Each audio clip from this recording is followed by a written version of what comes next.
Hi, I'm Colin Ong. I've been asked a few times, how do you prepare and how do you understand macroeconomics at A levels?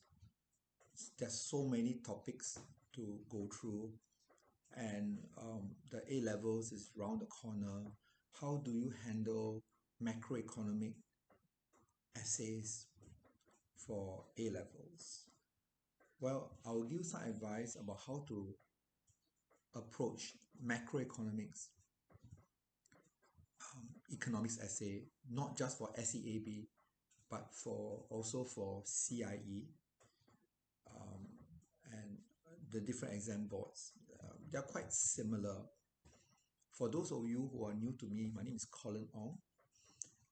I don't often make these kind of videos, but because of my recent health situation, I have to try to utilize all the different media tools that I have to be able to be effective for the sake of my students who are mostly face-to-face students.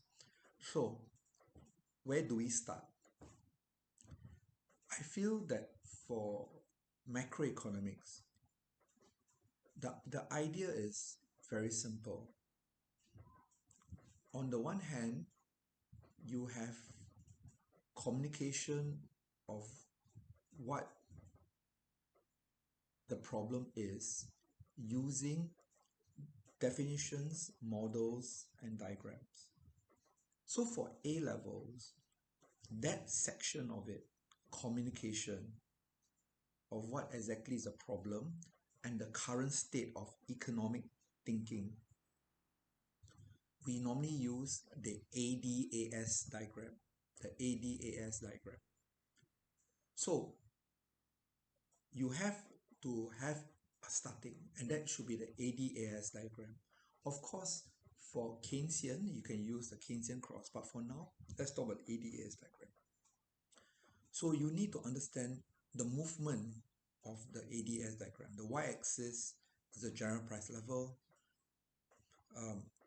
The x-axis is the real national income, and how they interact, and where's the full employment level, and then the AD and the AS. Of course, the diagram, the drawing of the aggregate supply seems to be always very contentious. And I always tell students that if you are talking about perhaps short run to long run kind of concepts, then you draw a diagram that is from this direction, it's horizontal and then upward.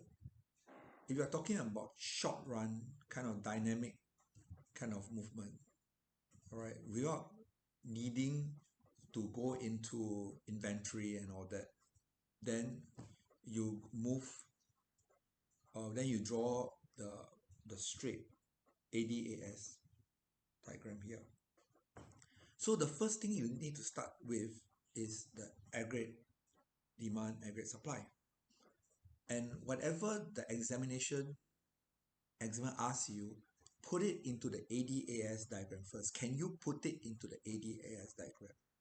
And if you need further help, you use the formula AD, aggregate demand, is C plus I plus G plus X minus M. I always tell my students that you can start with AD is C plus I plus G plus X minus M, consumption, investment, government spending, net exports.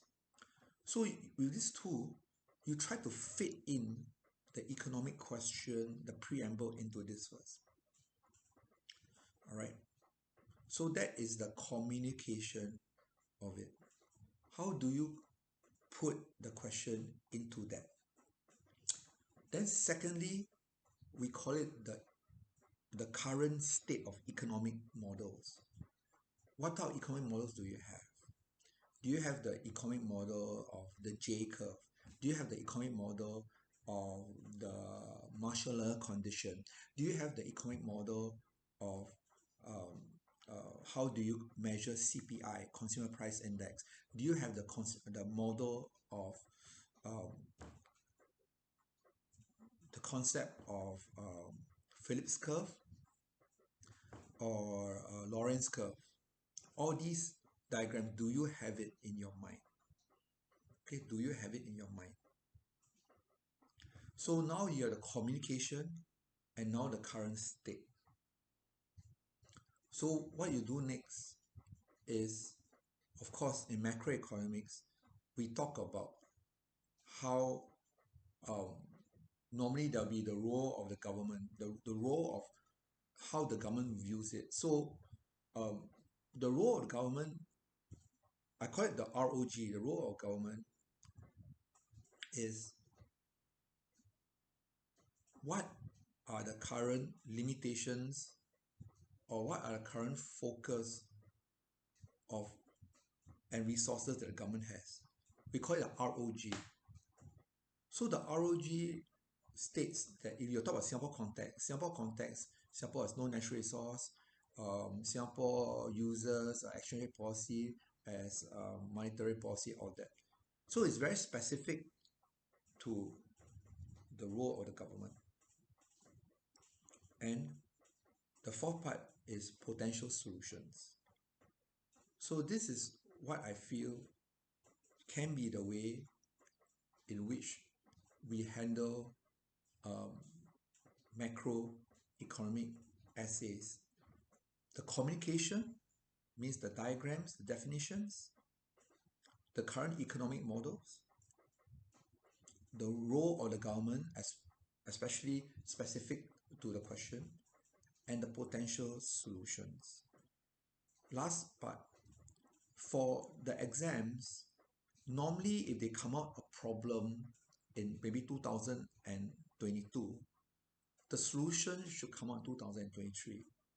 So for those of you who are able to spot what may come out 2 years ago, technically you are living in the solution now. You are not an economist yet. So normally part of the solution would be in the readings of business economic journals now. If you need more help, can you please email me, ColinOngTS@hotmail.com.